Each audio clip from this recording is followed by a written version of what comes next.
You know, when we first began this investigation over a month ago, we knew that people were sick, and we knew that people had died and were dying due to contaminated medicine made by the New England Compounding Center. One of my constituents, too, a grandmother from Cass County, lost her life tragically to these contaminated drugs. The loss of innocent lives is tragic enough, but what makes this tragedy worse is the fact that it seems that these deaths and illnesses could have been prevented. The NECC was not unknown to its regulators. It was not operating under the shadow of darkness. The NECC plant is about a 30-minute drive from the FDA's New England District Office, and the FDA and NECC's state regulator, the Massachusetts Board of Pharmacy, had inspected NECC's facilities a number of times since the company opened its doors back in 1998. FDA even issued a warning letter to the NECC in 2006, and the Massachusetts Board of Pharmacy entered into a consent agreement with the company that same year.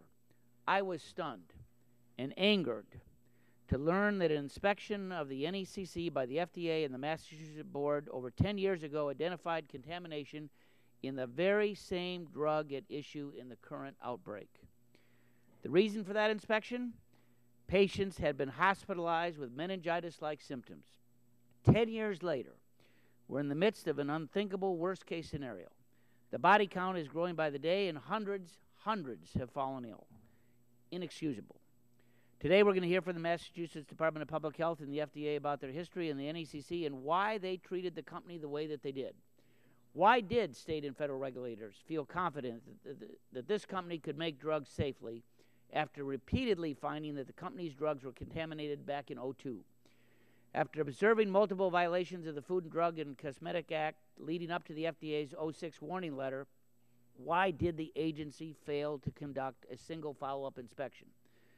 The committee expects the cooperation of the FDA, the Massachusetts Board, and the company as we try to uncover the facts as to ensure that this never happens again. 32 innocent Americans have died during this outbreak, and the public deserves to know what went wrong.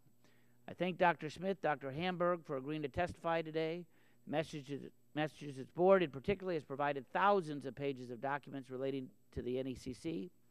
Thank you, Dr. Smith, for making yourself and your staff available to the committee. I wish I could say the same about the FDA. Commissioner Hamburg, the FDA still has not provided the key timeline information requested by the committee more than a month ago.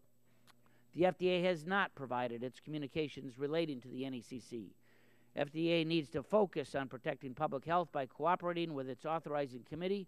We're going to insist today on a firm timetable from you as to when you can produce those documents and the rest of the requested information.